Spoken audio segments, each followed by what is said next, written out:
زرداری کے خلاف وہاں الیکشن لڑا. البتہ یہ کہ چلو ووٹ ہم نہ جیتے, کم لیے, اور ہماری جو ہے نمولات پارٹی ہے, لیکن پھر بھی ہم نے ایک ظالم کے خلاف تو کھڑا ہوا نا. لیکن یہاں وہاں دوسرے بڑے بڑے تنظیم زرداری کے وہ بیٹھ گئے, ان کے سارے ووٹ جو ہے وہ پھر زرداری کے پاس چلا گیا. لیکن پاکستان نظریاتی پارٹی آخر تک اپنے موقف میں ڈٹے رہے. اور یہ ابھی کراچی میں یہ سلسلہ بھی ہم تمام علاقوں میں یہ ڈیوائیڈ کیے ہوئے کہ بھائی کس سطح پہ ہم نے آواز اٹھانی ہے اور کس کن چیزوں پر کام کرنی ہے. گزشتہ دنوں جب ہمارے جنرل کونسل کا اجلاس ہوا, یہ سارے ایشوز پر وہاں پر تفصیلی بات ہوئی. ابھی ہمارے کراچی کا جنرل سیکرٹری جناب حمزہ صاحب اور ڈاکٹر مطلب الزمان صاحب, ان کی قیادت میں ہم نے ٹیمیں تشکیل دی ہوئی ہیں. ہر علاقے پہ جو ہے نا وہ بات ہوگی, بجلی کے نظام کے حوالے سے بھی بات ہوگی, کہ الیکٹرک کے اور پانی کے حوالے سے بھی بات ہوگی, یہاں کے سیوریج کے نظام کے حوالے سے. اچھا عارف بھائی, اگر وقت ہے میں اس کو ذرا کھول کے بیان کرتا ہوں. جی جی جی بولیے. ابھی دیکھیں, ابھی نوجوانوں کے اندر پہلے سے شعور نہیں تھے, ٹھیک ہے, اور جب بھی کسی بلدیاتی نمائندے کے پاس کوئی بھی فنڈ آتا ہے, وہ ڈپٹی کمشنر کے آفس سے ٹینڈر ہو کے پھر وہ جو ہے وہ بلدیاتی چیئرمین کے پاس آتے. لیکن یہ ابھی تک ہمارے نوجوانوں کو یہ نہیں پتا کہ ان کے فنڈ کہاں سے آتے اور کہاں جاتے. اب ہم نے اس کا کیا یہ کہ بھائی علاقے کا چیئرمین ہے, یہاں میٹرو ویل کا چیئرمین ہے, یا وہ کیماڑی کا چیئرمین ہے, یا لیاری کا ہے, جس علاقے کا بھی ہے, ہم ان کے ڈپٹی کمشنر سے کہ بھائی آپ نے اس مہینے میں کتنے فنڈ جو ہے اپنے ٹینڈر کیے, اور وہ پرچی لے کے ہم عوام کے سامنے آ رہے کہ دیکھو ایک مہینے کے اندر 10 کروڑ روپے فلان چیئرمین کو اس حوالے سے دی گئی ہے. مجھے بتاؤ اس نے علاقے میں کتنے فیصد پیسے خرچ کیے اور کتنے فیصد ان پیسوں میں سے لگائے. یہ ساری چیزیں جب ہم عوام کے سامنے لائیں گے تو وہ سمجھ جائیں گے کہ بھائی اب تو ہمارے مقابل کوئی آئے نا. پہلے تو وہ جہاں نظام لوگوں کو تعلیم سے انہوں نے دور رکھا کہ پھر تعلیم یافتہ ہو کے آ جائے اور ہم سے سوال کرے. اب سو انہوں نے تو شعور یہی نا, ان کو تعلیم کی طرف لائیں گے. جب یہ چیزیں لائیں گے تو پکڑیں گے کہ بھائی 10 کروڑ روپے فنڈ اس یو سی کے لیے ریلیز ہوئی ہے. یہ ہے ڈپٹی کمشنر کے آفس سے میں نے ٹینڈر ریکارڈ لے کے آئے, کہاں گیا یہ پیسہ, پوچھے نا وہ چیئرمین سے, تب ان کو پتہ چل جائے گا. اب یہ کہ کئی عرصوں سے ان سے کوئی پوچھا نہیں جا رہا ہے, کوئی پوچھ گچھ نہیں ہو رہے, اور جو ہے وہ تقسیم ہو کے مختلف اداروں میں وہ پیسے چلے جاتے ہیں ان کے ذمہ داران تک. پھر کیا کام ہوگا, خاک ہوگا, کچھ بھی نہیں ہوگا. مجھے لگتا ہے کہ اگر پیپلز پارٹی کی سندھ میں مزید یہ حکومت رہی تو کراچی جو ہے وہ بھائی 50 سال اور پیچھے چلا جائے گا.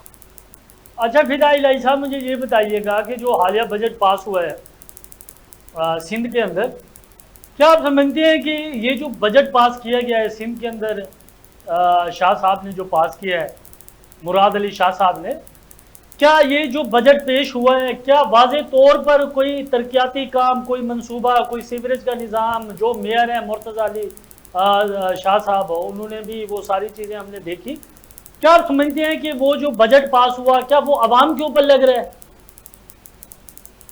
دیکھیں علی بھائی, آپ نے بڑا بہترین سوال آپ نے پوچھا کہ بھائی سندھ اسمبلی سے بجٹ پاس ہو رہے, وہ کراچی کے اوپر لگ رہے یا نہیں لگ رہے. میں آسان سا مثال آپ کو دے رہا ہوں کہ آپ کے علم میں ہوگا کئی مرتبہ وفاق سے حیدرآباد ٹو سکھر موٹر وے کے لیے فنڈ ریلیز ہوئی ہے نا, تو یہ کہاں گئے؟ کئی سالوں سے اس پر بات ہو رہی ہے کہ بھائی اس دفعہ نہیں, اس دفعہ نہیں, اس دفعہ. لیکن وہ موٹر وے کو تو چھوڑ دو, وہ تو سنگل روڈ ہی نہیں بن رہا ہے نا وہاں پر. اب دیکھو کراچی کے, آپ نے یہاں تک بجٹ کی آپ نے بات کی, کراچی کے لیے کیا رکھتے ہیں؟ میں جیسے آپ کو بتا دیا کہ جیسے وہ پیسے تقسیم ہو کے ان کے ذمہ داران کے پاس چلے جاتے تو کام ہوتا نہیں ہے نا. کوئی احتسابی ادارہ نہیں ہے, کوئی ایسا ادارہ ہونا چاہیے کہ بھائی ان سے پوچھ گچھ تو کرے. اب نیب سے لے کر ایف آئی اے سے لے کر تمام اداروں کو انہوں نے اپنے کنٹرول میں رکھا ہوا ہے, اور کوئی پوچھ گچھ ہی نہیں کر رہے تو کہاں سے لگے گا. مجھے نہیں لگتا ہے کہ انہوں نے کراچی کے لیے یا اندرون سندھ کے لیے انہوں نے جتنے بھی فنڈ رکھا ہے, اندرون سندھ میں جو جہالت ہے, یقین جانے آپ جب سندھ جاؤ گے آپ وہاں پر لوگوں سے ملیں گے, ان کے اسکول تعلیم اور یہ نظام دیکھیں گے نا. اگر خدا نخواستہ یہ جو ہے فلاحی ادارے نہ ہوتے نا تو مجھے تو یہ لگ رہا کہ بھائی سندھ کے لوگ جو ہے وہ پیاسے مریں گے. جتنے بھی ہو گیا فلاحی ادارے کام کر رہے ہیں, این جی اوز کام کر رہے ہیں, لیکن سندھ حکومت کی طرف سے وہاں پر 10% بھی اندرون سندھ میں کام نہیں ہو رہے.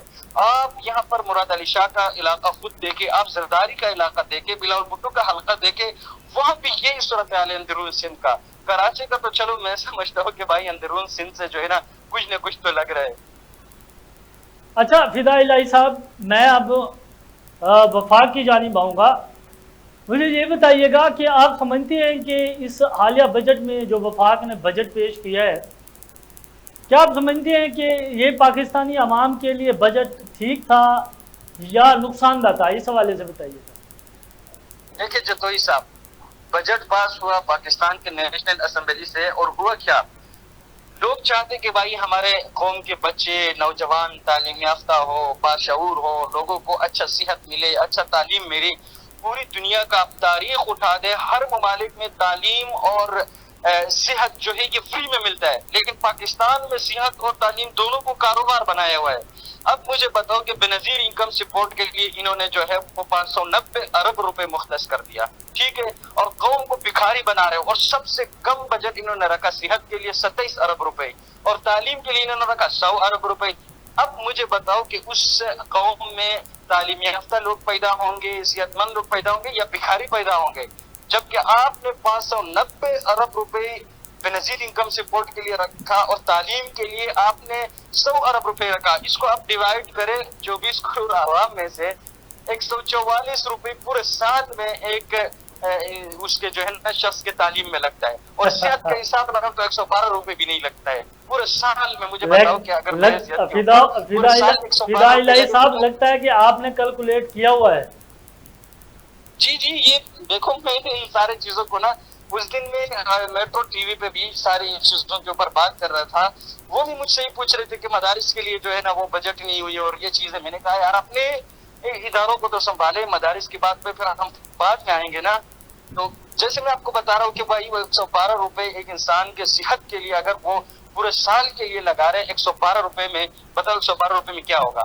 اب جتنے بھی پرائیویٹ ادارے ہیں, اسپتال ہے, اسکول ہے, یہ تو بزنس کے طور پر لوگوں کو بنایا ہے نا. پوری دنیا میں سب تعلیم اور صحت پوری دنیا میں فری, لیکن پاکستان میں یہ بزنس ہے. اب جو ہے پورا بجٹ انہوں نے لا کے دفاع پہ رکھا, اور پورا بجٹ انہوں نے لا کے جو ہے وہ بنظیر انکم سپورٹ پہ رکھا, تو پیچھے کیا رہ گیا مجھے بتاؤ آپ. اچھا فدا الہی صاحب, مجھے یہ بتائیے گا کہ پنجاب کے اندر اس وقت جو مریم نواز ہے, کیا لگتا ہے آپ کو, آپ کی اس سیاسی بصیرت کے حوالے سے, کیا آپ کو لگتا ہے کہ مریم نواز پنجاب کے اندر ٹھیک کام کر رہی ہے؟ یہ بہترین سوال آپ نے پوچھا. دیکھو میرا سیاسی اختلاف بالکل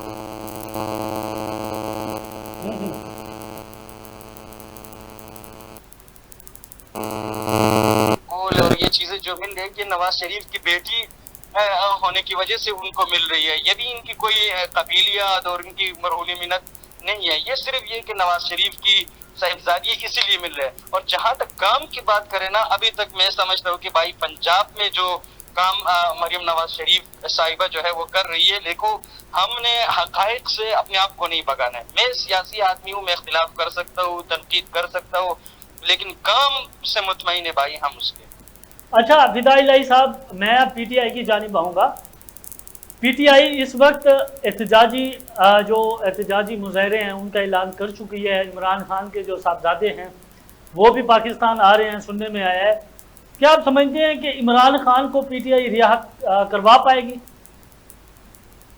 دیکھیں عریف صاحب, عمران خان ایک اچھا لیڈر ہے, میں نے ہمیشہ سے اس کی تعریف کی ہے, اور اس کے بہت سارے ایسے کام ہیں جو پاکستان کے تاریخ میں کوئی لیڈر اس طرح کرنا میں سر انجام نہیں کیے. اور جہاں تک ان کے جیل سے باہر نکالنے کے لیے ان کے پارٹی کے لوگ نکالیں گے, میں نہیں سمجھتا کہ بھائی موجودہ پی ٹی آئی کی قیادت عمران خان کو کبھی جیل سے باہر نکال پائے گی. ایک بات. دوسری بات یہ ہے کہ جس پر عمران خان صاحب جو ہے وہ بھروسہ کر رہے کہ جو لوگ مجھے نکالیں گے, وہ تو عمران خان کو مائنس کرنے میں لگے ہوئے ہیں. وہ تو ان کے ہے ہی نہیں جن پر یہ اعتبار کر رہے. مثال کے طور پر میں آپ کو علی امین گنڈپور جو کہ پی کے کا وزیر اعلیٰ ہے اس کا دے دوں گا. جو بھی عمران خان جن کو اپنا قریب سمجھتے اور دھوکہ اور غداری اور فراڈ سب سے زیادہ وہ لوگ ان کے ساتھ کرتے.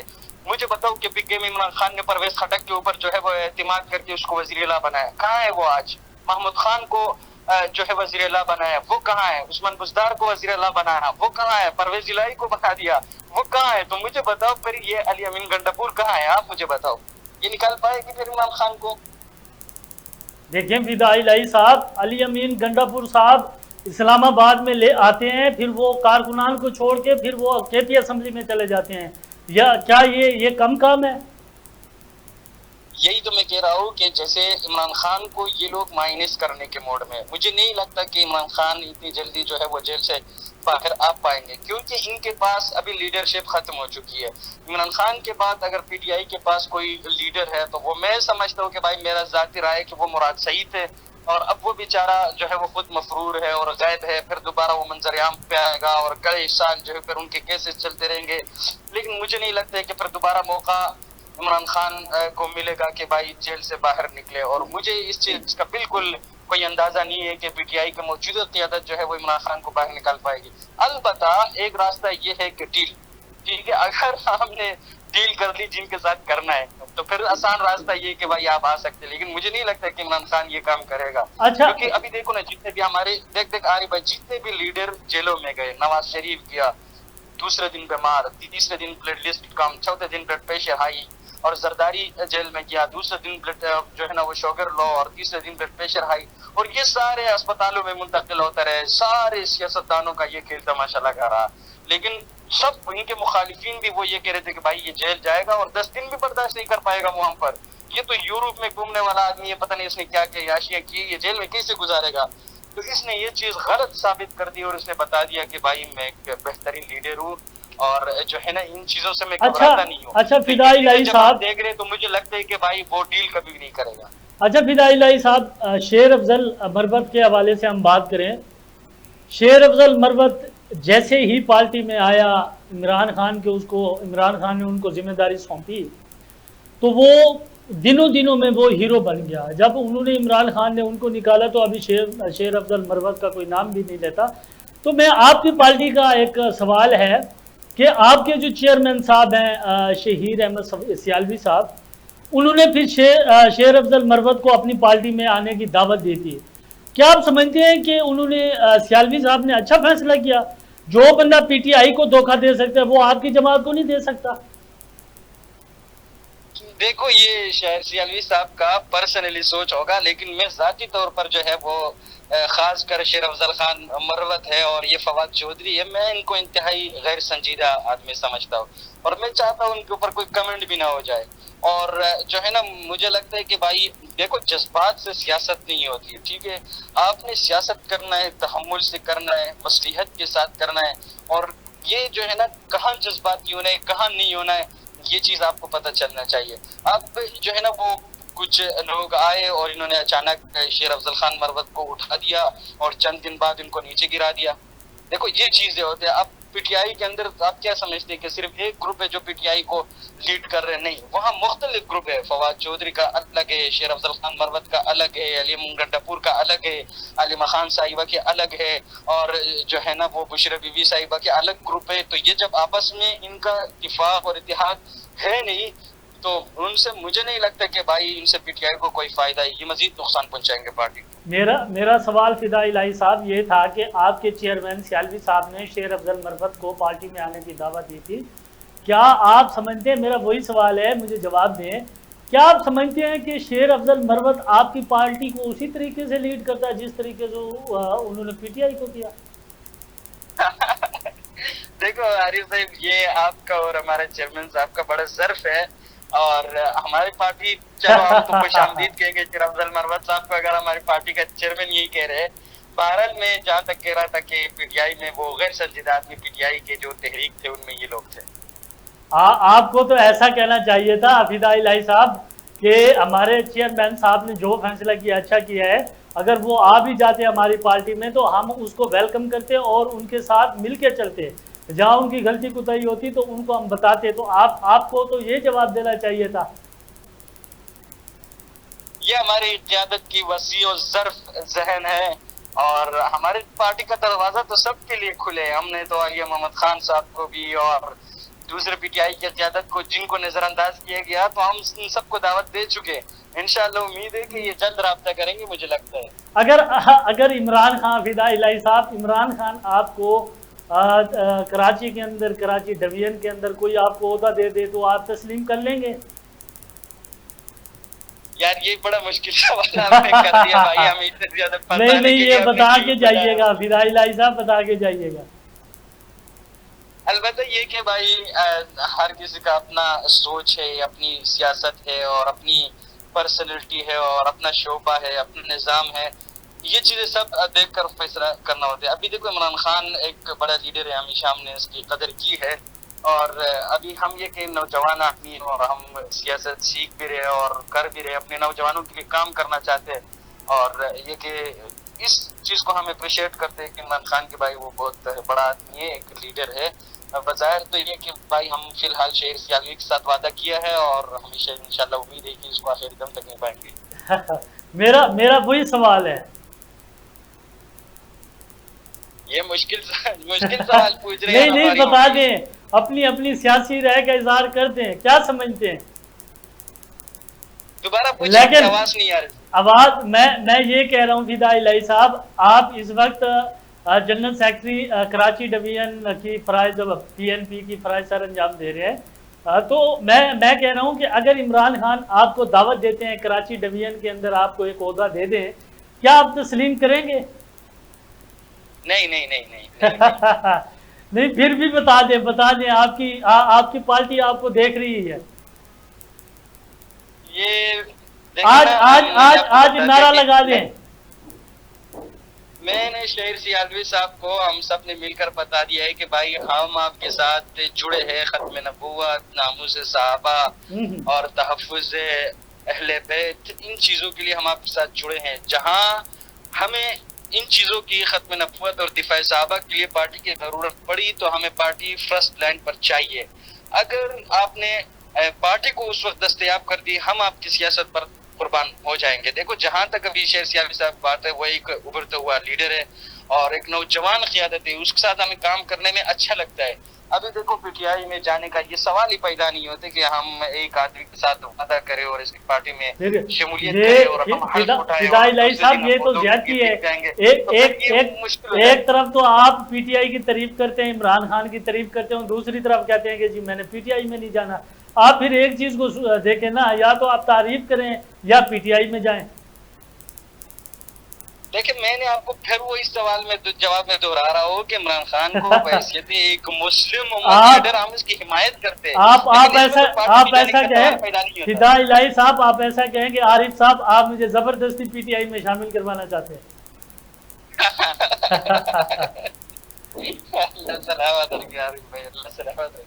اچھا میرا فدائی الہی صاحب، میرا آخری سوال آپ سے یہ ہے، آپ اپنے بارے میں مجھے بتائیے گا کہ آپ نے اپنے سیاسی کیریئر کا آغاز کہاں سے اور کیسے کیا؟ دیکھیں عارف بھائی، میں تو پہلے بچپن سے ایک شوق ہوتا ہے انسان کا کہ بھائی میں کوئی کام کروں اپنے قوم کے لیے، اپنے علاقے کے لیے. اور جو ہے نا یہ کام کا جذبہ انسان کے اندر ہوتا ہے، لیکن وہ راستہ اس کو نہیں مل رہا ہوتا ہے. تو ظاہر سی بات ہے، ہم چترال کے بہت ہی پسماندہ علاقے سے ہمارا تعلق ہے، جہاں پر ہم بمشکل جو ہے وہ ٹی ویوں پر جو ہے وہ کرکٹ دیکھتے تھے. تو سیاست کی ہمیں اتنی زیادہ جان پہچان نہیں تھی. تو جب میں گاؤں سے 2012 میں کراچی آیا تو یہاں پر پھر دینی مدارس کے اندر وہ مختلف پارٹیوں کا، پھر طالب علموں کو مختلف پارٹیوں سے تعلق ہوتے ہیں اور مختلف طریقوں سے پھر ان کا آپس میں بحث مباحثہ ہوتے ہیں. پھر ہم جب سمجھے کہ بھائی پھر ان چیزوں کے اوپر ہم نے ریسرچ کر دی، تو میں جو ہے وہ تحریک مد صحابہ میں تقریباً میں نے 2012 سے 2022 تک میں نے کام کیا. ہاں وہ ایک مذہبی تحریک ہے جہاں ہم اپنے عقیدے کی اور اپنے مذہب کے مقدسات کی جو ہے وہ دفاع کے لیے اپنی جان کی بازی وہ اب بھی لگاتے ہیں، آئندہ بھی لگاتے رہیں گے. وہ ہمارا ایمان کا جز ہے، بلکہ ہم اس کو اپنا ایمان کا ایک حصہ سمجھتے ہیں ان کا دفاع کرنا. اچھا فدائی الہی صاحب، آپ نے الیکشن کنٹیسٹ کیا ہے اس میں، جنرل الیکشن میں الیکشن کنٹیسٹ کیا آپ نے؟ آواز نہیں آ رہی یار بھائی. میں یہ کہنا چاہ رہا ہوں فدائی الہی صاحب، آپ نے اس عام انتخابات میں آپ نے الیکشن کنٹیسٹ کیا ہے یا آپ بلدیات میں ہی الیکشن کنٹیسٹ کرنا چاہ رہے ہیں؟ میں کراچی کا حلقہ PS101 سے میں نے کاغذات وغیرہ جمع کرا دی تھی، البتہ اس میں عمر کا کچھ مسئلہ ہوا، 2-3 مہینے کا مسئلہ ہوا، تو پھر میرے کاغذات جو ہے نا وہ مسترد ہو گئے اور میں پیچھے رہ گیا۔ ٹھیک ہے۔ ناظرین، ہمارے ساتھ پاکستان نظریاتی پارٹی کراچی ڈویژن سے جنرل سیکرٹری فدائی الہی عباسی صاحب ہمارے ساتھ موجود تھے، ایک پڑھی لکھی شخصیت ہیں، وہ ہمارے ساتھ موجود تھے۔ ان کی گفتگو سنی، ان کا کہنا تھا کہ جو بھی پارٹی ہے، جو بھی حکومت ہے، اس کو عوام کے بارے میں سوچنا چاہیے اور عوام کی فلاح بہبود اور ان کے لیے کام کرنا چاہیے تاکہ کسی قسم کی کوئی بھی مشکلات عوام کو نہ ہوں۔ ناظرین، نیکسٹ پروگرام میں نیکسٹ گیسٹ کے ساتھ ایک دفعہ دوبارہ حاضر ہوں گے، تب تک اپنے میزبان عارف اشرف جتوئی کو دیجیے گا اجازت۔ اللہ نگہبان۔